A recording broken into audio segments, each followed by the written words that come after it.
निरंजनो निराकार एको देवो महेश्वरा मृत्युमुखात् गतं प्राणम बलादाकृष्य रक्षते। निरंजन निराकार महेश्वर ही एकमात्र महादेव हैं जो मृत्यु के मुख में गए हुए प्राण को बलपूर्वक निकालकर उसकी रक्षा करते हैं। मर्कंड ऋषि का पुत्र मार्कंडेय अल्पायु था। ऋषियों ने उसको शिव मंदिर में जाकर महामृत्युंजय मंत्र जपने की सम्मति प्रदान की। मार्कंडेय ऋषियों के वचनों में श्रद्धा रखकर शिव मंदिर में महामृत्युंजय मंत्र का यथाविधि जाप करने लगे। समय पर यमराज आए, किंतु मृत्युंजय की शरण में गए हुए को कौन छू सकता है। यमराज लौट गए। मार्कंडेय ने दीर्घायु पाई और मार्कंडेय पुराण की रचना भी की। ओम मृत्युंजय महादेव त्राहि मां शरणागतम जन्म मृत्यु जरा रोगै पीडितम कर्म बंधनै। हे मृत्युंजय महादेव, मैं सांसारिक दुविधाओं में फंसा हुआ हूं। रोग और मृत्यु मेरा पीछा नहीं छोड़ रहे हैं। मैं आपकी शरण में हूं, मेरी रक्षा कीजिए। महामृत्युंजय मंत्र महामंत्र है, जिसके यथाविधि पारायण से व्यक्ति पापों से छूटकर सुख समृद्धि प्राप्त करता है। इस लोक में नाना प्रकार के कष्टों से, मृत्यु भय से मुक्त होकर संपत्ति रिद्धि सिद्धि प्राप्त करने का सरल उपाय महामृत्युंजय मंत्र ही है।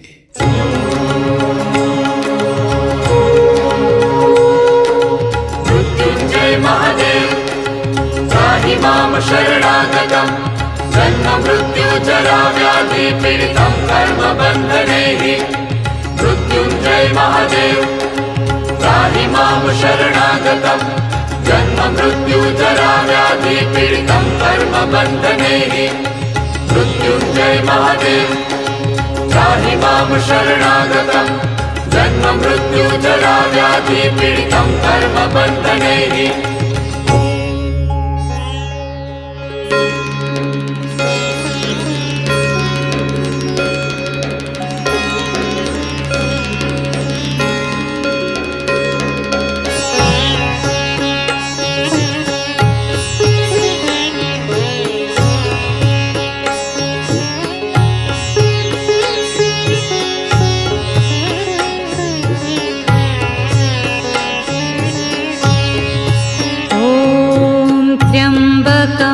यजामहे सुगन्धिं पुष्टिवर्धनम् उर्वारुकमिव बन्धनान् मृत्योर्मुक्षीयमामृतात्। ॐ त्र्यम्बकं यजामहे सुगन्धिं पुष्टिवर्धनम् उर्वारुकमिव बन्धनान् मृत्योर्मुक्षीयमामृतात्। ॐ त्र्यम्बकं यजामहे सुगन्धिं पुष्टिवर्धनम् उर्वारुकमिव बन्धनान् मृत्योर्मुक्षीयमामृतात्। ॐ त्र्यम्बकं यजामहे सुगन्धिं पुष्टिवर्धनम् उर्वारुकमिव बन्धनान् मृत्योर्मुक्षीयमामृतात्। ॐ त्र्यम्बकं यजामहे सुगन्धिं पुष्टिवर्धनम् उर्वारुकमिव बन्धनान्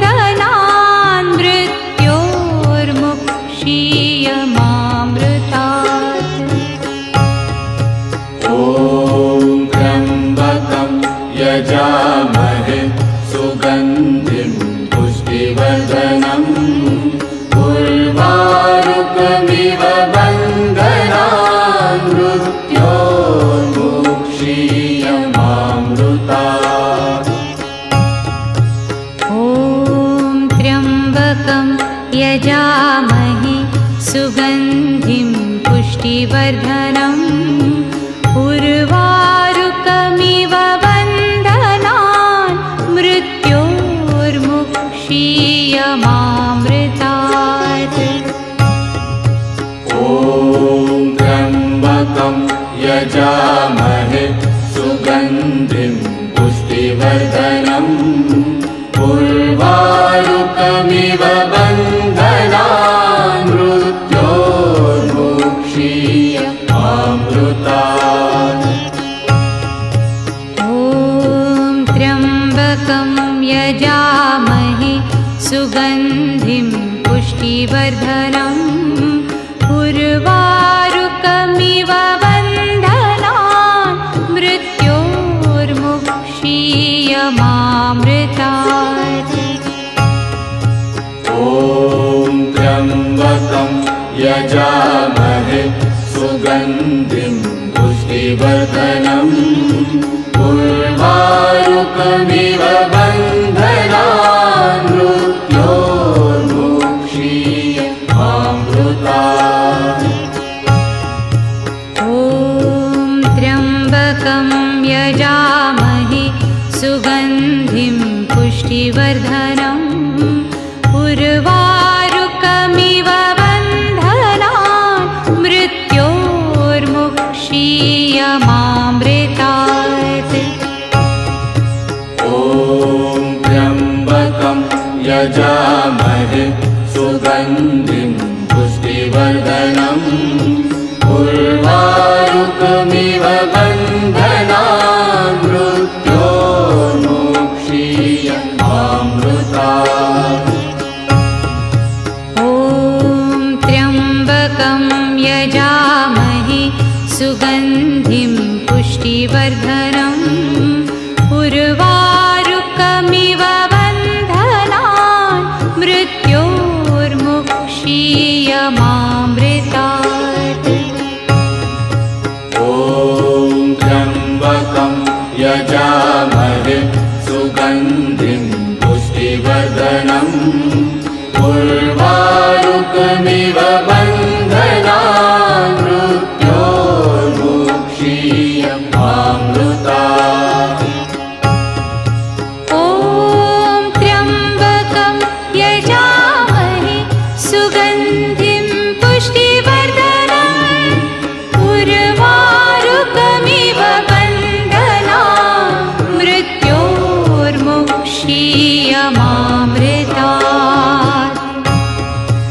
ॐ त्र्यम्बकं यजामहे सुगन्धिं पुष्टिवर्धनम् उर्वारुकमिव बन्धनान् मृत्योर्मुक्षीयमामृतात्।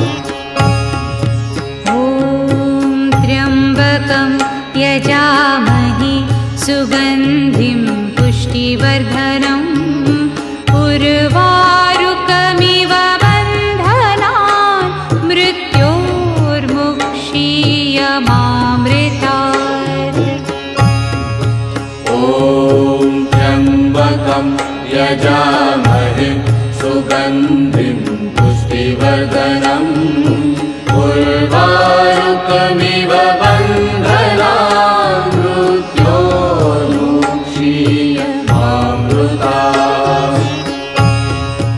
ॐ त्र्यम्बकं यजामहे सुगन्धिं पुष्टिवर्धनम् उर्वारुकमिव बन्धनान् मृत्योर्मुक्षीयमामृतात्।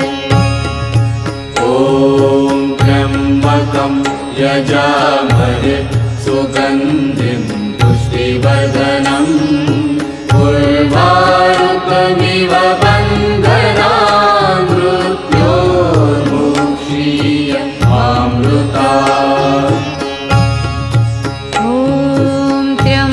त्र्यम्बकं यजामहे सुगन्धिं पुष्टिवर्धनम् उर्वारुकमिव बन्धनान् मृत्योर्मुक्षीयमामृतात्। ॐ त्र्यम्बकं यजामहे सुगन्धिं पुष्टिवर्धनम् उर्वारुकमिव बन्धनान् मृत्योर्मुक्षीयमामृतात्। ॐ त्र्यम्बकं यजामहे सुगन्धिं पुष्टिवर्धनम् उर्वारुकमिव बन्धनान् मृत्योर्मुक्षीयमामृतात्। ॐ त्र्यम्बकं यजामहे सुगन्धिं पुष्टिवर्धनम् उर्वारुकमिव बन्धनान् मृत्योर्मुक्षीयमामृतात्। ॐ त्र्यम्बकं यजामहे सुगन्धिं पुष्टिवर्धनम् उर्वारुकमिव बन्धनान् मृत्योर्मुक्षीयमामृतात्। ॐ त्र्यम्बकं यजामहे सुगन्धिं पुष्टिवर्धनम् उर्वारुकमिव बन्धनान् मृत्योर्मुक्षीयमामृतात्। ॐ त्र्यम्बकं यजामहे सुगन्धिं पुष्टिवर्धनम् उर्वारुकमिव बन्धनान् मृत्योर्मुक्षीयमामृतात्। ॐ त्र्यम्बकं यजामहे सुगन्धिं पुष्टिवर्धनम् उर्वारुकमिव बन्धनान् मृत्योर्मुक्षीयमामृतात्। ॐ त्र्यम्बकं यजामहे सुगन्धिं पुष्टिवर्धनम् उर्वारुकमिव बन्धनान् मृत्योर्मुक्षीयमामृतात्। ॐ त्र्यम्बकं यजामहे सुगन्धिं पुष्टिवर्धनम् उर्वारुकमिव बन्धनान् मृत्योर्मुक्षीयमामृतात्। ॐ त्र्यम्बकं यजामहे सुगन्धिं पुष्टिवर्धनम् उर्वारुकमिव बन्धनान् मृत्योर्मुक्षीयमामृतात्। ॐ त्र्यम्बकं यजामहे सुगन्धिं पुष्टिवर्धनम् उर्वारुकमिव बन्धनान् मृत्योर्मुक्षीयमामृतात्।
दुष्टिवर्धनम् बन्धनान् मृत्योर्मुक्षीयमामृतात्।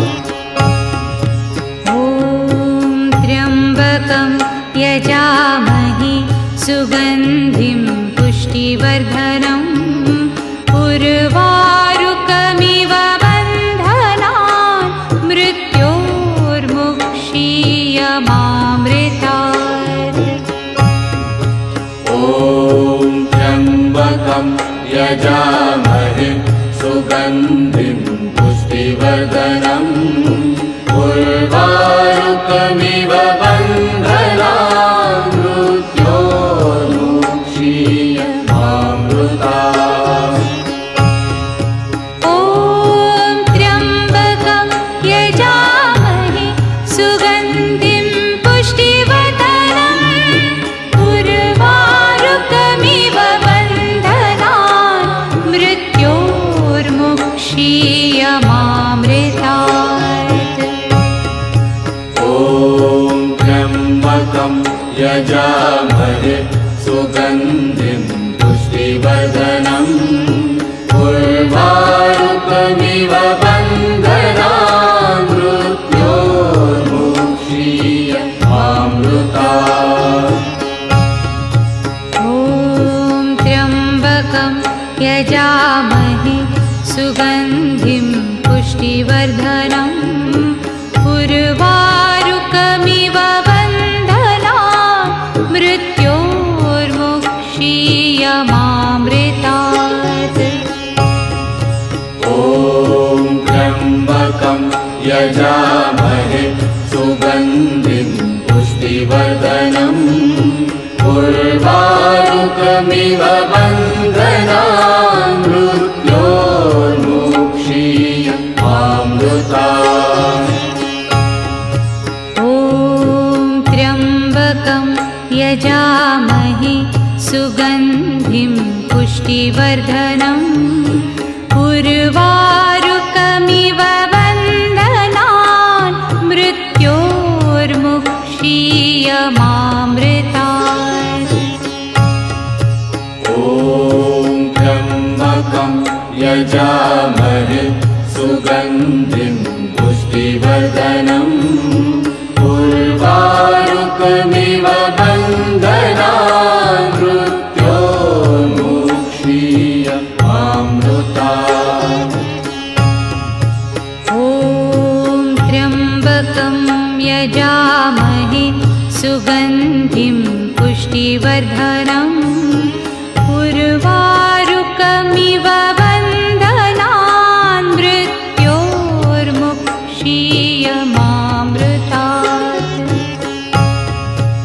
ॐ त्र्यम्बकं यजामहे सुगन्धिं पुष्टिवर्धनम् उर्वारुकमिव बन्धनान् मृत्योर्मुक्षीयमामृतात्। ॐ त्र्यम्बकं यजामहे सुगन्धिं पुष्टिवर्धनम् उर्वारुकमिव बन्धनान् मृत्योर्मुक्षीयमामृतात्। ॐ त्र्यम्बकं यजामहे सुगन्धिं पुष्टिवर्धनम् उर्वारुकमिव बन्धनान् मृत्योर्मुक्षीयमामृतात्। ॐ त्र्यम्बकं यजामहे सुगन्धिं पुष्टिवर्धनम् उर्वारुकमिव बन्धनान् मृत्योर्मुक्षीयमामृतात्। ॐ त्र्यम्बकं यजामहे सुगन्धिं पुष्टिवर्धनम् उर्वारुकमिव बन्धनान् मृत्योर्मुक्षीयमामृतात्। ॐ त्र्यम्बकं यजामहे सुगन्धिं पुष्टिवर्धनम् उर्वारुकमिव बन्धनान् मृत्योर्मुक्षीयमामृतात् ॐ त्र्यम्बकं यजामहे सुगन्धिं पुष्टिवर्धनम् उर्वारुकमिव बन्धनान्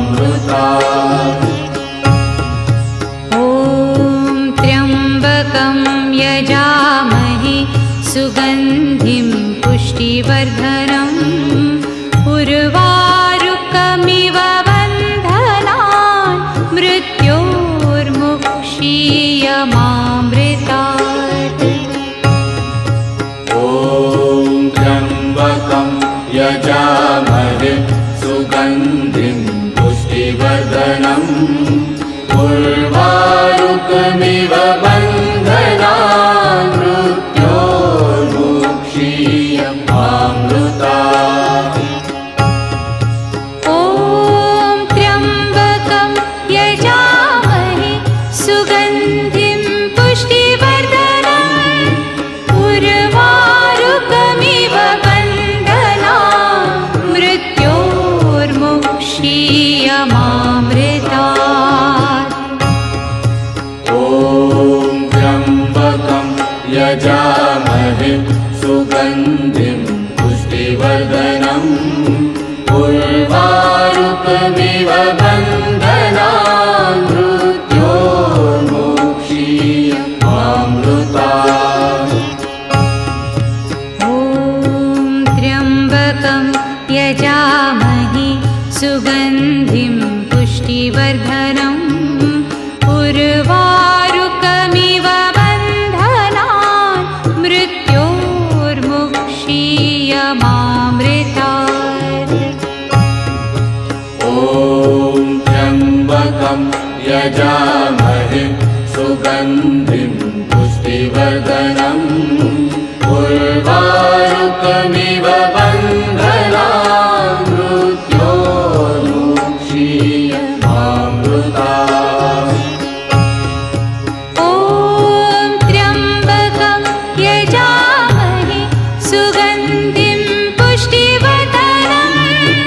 उर्वारुकमिव बन्धनान् मृत्योर्मुक्षीयमामृतात्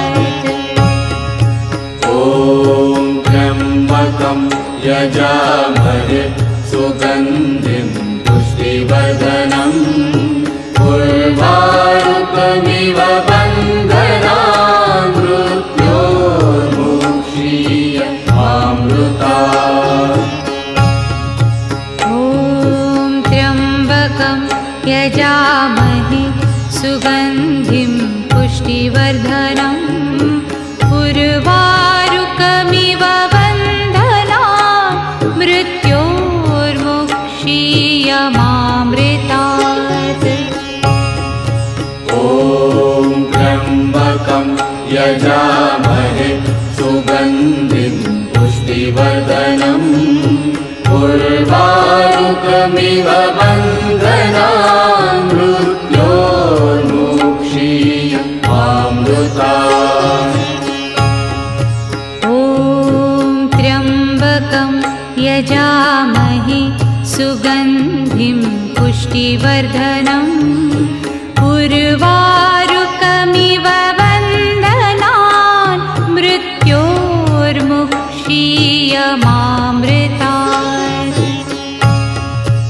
ॐ त्र्यम्बकं यजामहे सुगन्धिं पुष्टिवर्धनम् उर्वारुकमिव बन्धनान् मृत्योर्मुक्षीयमामृतात् ॐ त्र्यम्बकं यजामहे सुगन्धिं पुष्टिवर्धनम् उर्वारुकमिव बन्धनान् मृत्योर्मुक्षीयमामृतात् ॐ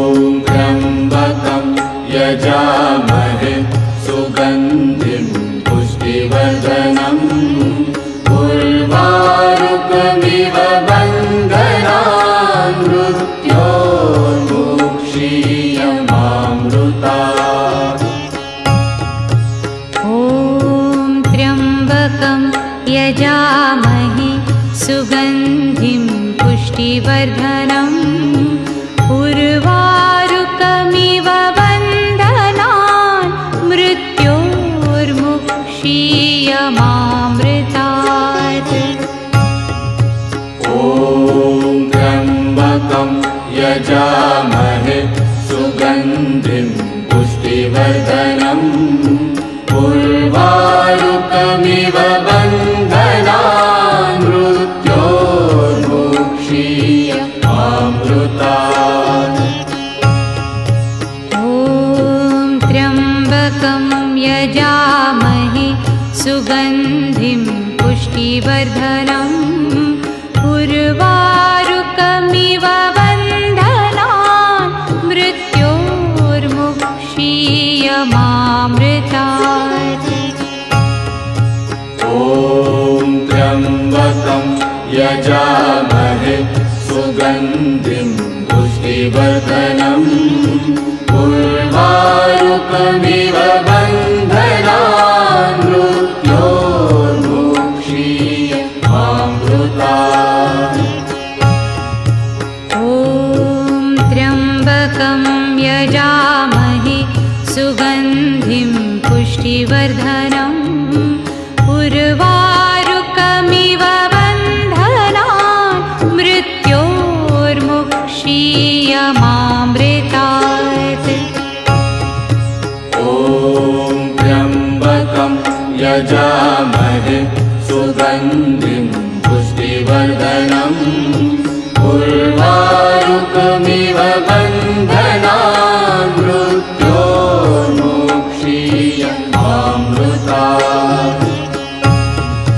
ॐ त्र्यम्बकं यजामहे सुगन्धिं पुष्टिवर्धनम् उर्वारुकमिव बन्धनान् मृत्योर्मुक्षीयमामृतात्। ॐ त्र्यम्बकं यजामहे सुगन्धिं पुष्टिवर्धनम् उर्वारुकमिव बन्धनान् मृत्योर्मुक्षीयमामृतात्।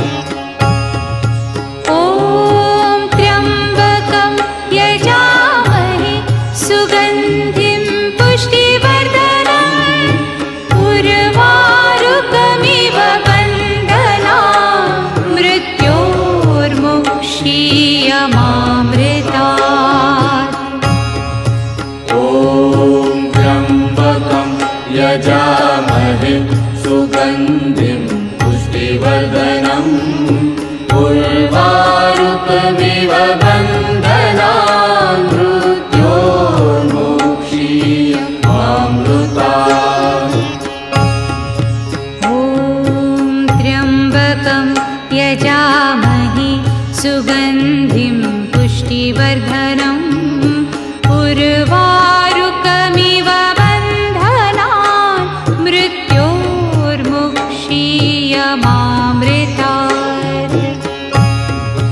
ॐ त्र्यम्बकं यजामहे सुगन्धिं पुष्टिवर्धनम् उर्वारुकमिव बन्धनान् मृत्योर्मुक्षीयमामृतात्।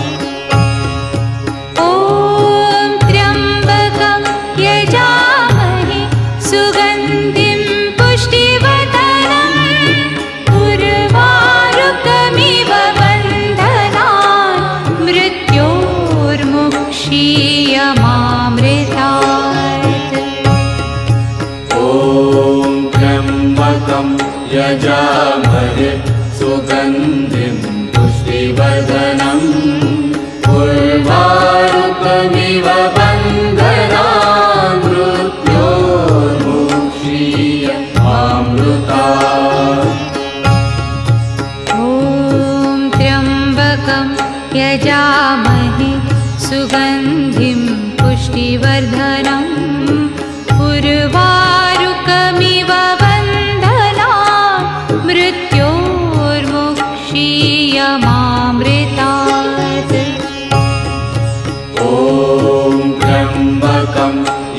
यजामहे सुगन्धिं पुष्टिवर्धनम् उर्वारुकमिव बन्धनान् मृत्योर्मुक्षीयमामृतात्। ॐ त्र्यम्बकं यजामहे सुगन्धिं पुष्टिवर्धनम् उर्वारुकमिव बन्धनान् मृत्योर्मुक्षीयमामृतात्। ॐ त्र्यम्बकं यजामहे सुगन्धिं पुष्टिवर्धनम् उर्वारुकमिव बन्धनान् मृत्योर्मुक्षीयमामृतात्। ॐ त्र्यम्बकं यजामहे सुगन्धिं पुष्टिवर्धनम् उर्वारुकमिव बन्धनान् मृत्योर्मुक्षीयमामृतात्।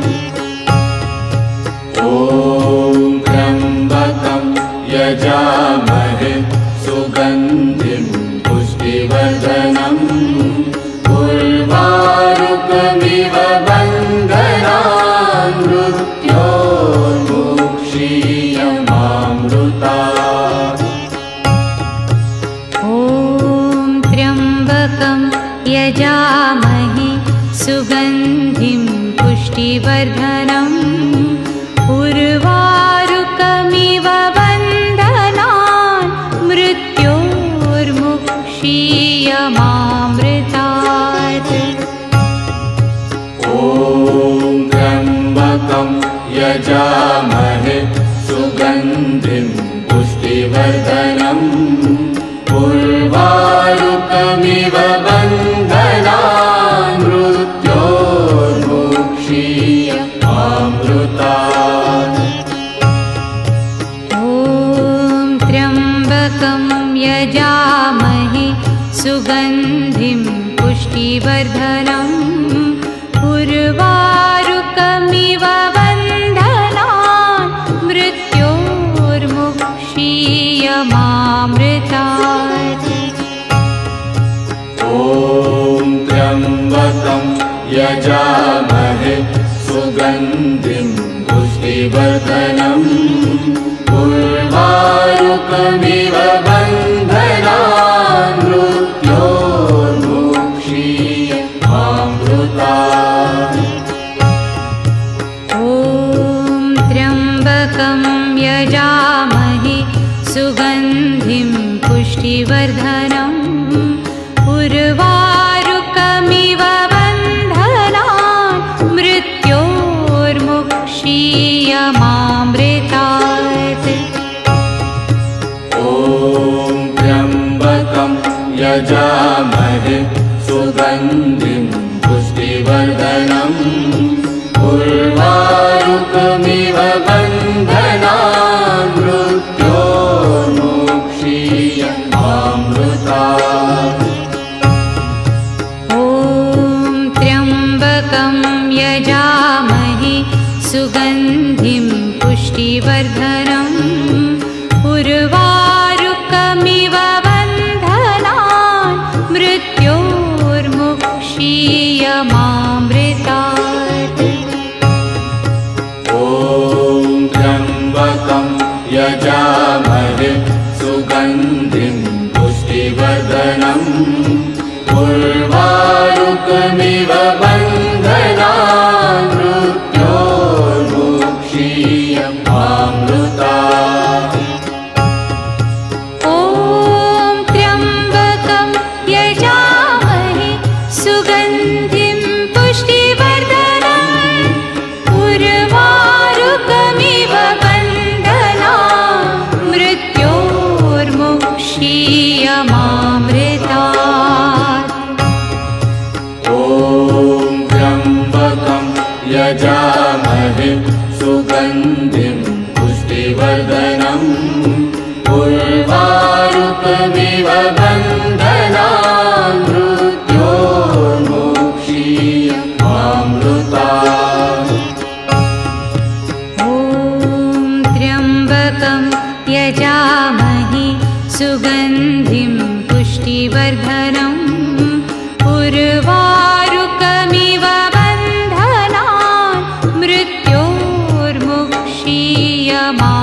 यजामहे सुगन्धिं पुष्टिवर्धनम् उर्वारुकमिव बन्धनान् मृत्योर्मुक्षीयमामृतात्।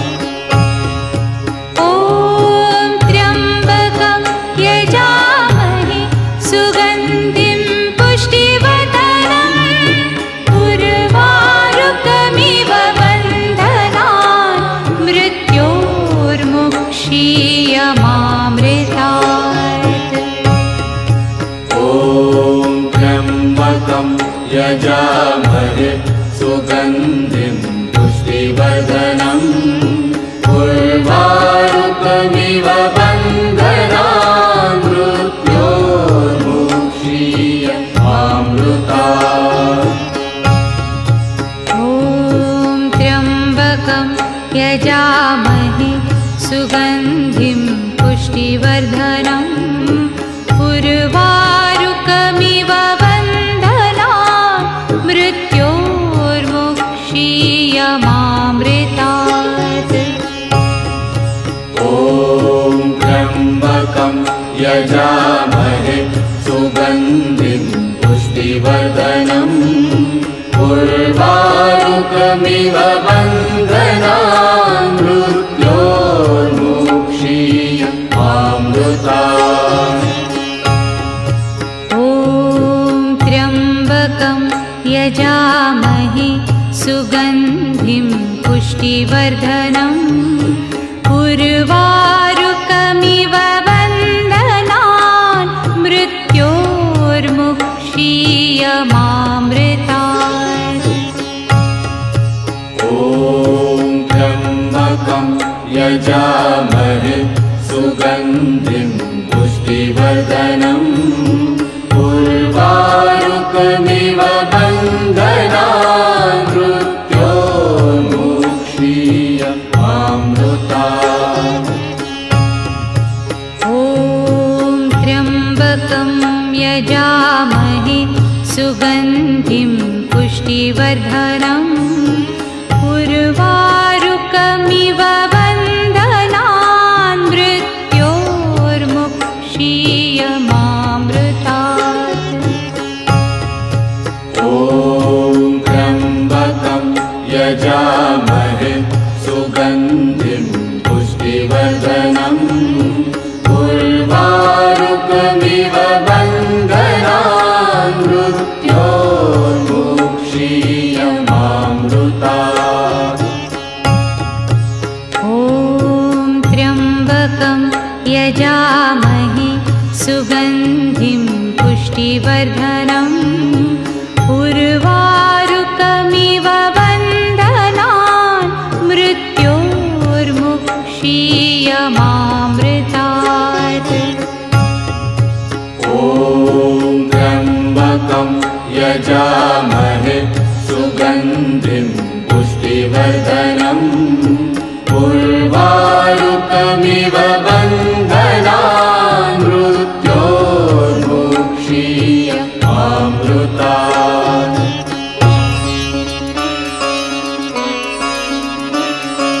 मृत्युञ्जय महादेव त्राहि मां शरणागतं जन्म मृत्युजरा व्याधि पीडितं कर्मबन्धनैः। मृत्युञ्जय महादेव त्राहि मां शरणागतं जन्म मृत्युजरा व्याधि पीडितं कर्मबन्धनैः। मृत्युञ्जय महादेव त्राहि मां शरणागतं जन्म मृत्युजरा व्याधि पीडितं कर्मबन्धनैः। मृत्युञ्जय महादेव त्राहि मां शरणागतं जन्म मृत्युजरा व्याधि पीडितं कर्मबन्धनैः। मृत्युञ्जय महादेव त्राहि मां शरणागतं जन्म मृत्युजरा व्याधि पीडितं कर्मबन्धनैः। मृत्युञ्जय महादेव त्राहि मां शरणागतं जन्म मृत्युजरा व्याधि पीडितं कर्मबन्धनैः। मृत्युञ्जय महादेव त्राहि मां शरणागतं जन्म मृत्युजरा व्याधि पीडितं कर्मबन्धनैः। मृत्युञ्जय महादेव त्राहि मां शरणागतं जन्म मृत्युजरा व्याधि पीडितं कर्मबन्धनैः। मृत्युंजय महादेव त्राहि मां शरणागतं जन्ममृत्युजराव्याधिपीडितं कर्मबन्धनैः मृत्युंजय महादेव त्राहि मां शरणागतं जन्ममृत्युजराव्याधिपीडितं कर्मबन्धनैः मृत्युंजय महादेव त्राहि मां शरणागतं जन्ममृत्युजराव्याधिपीडितं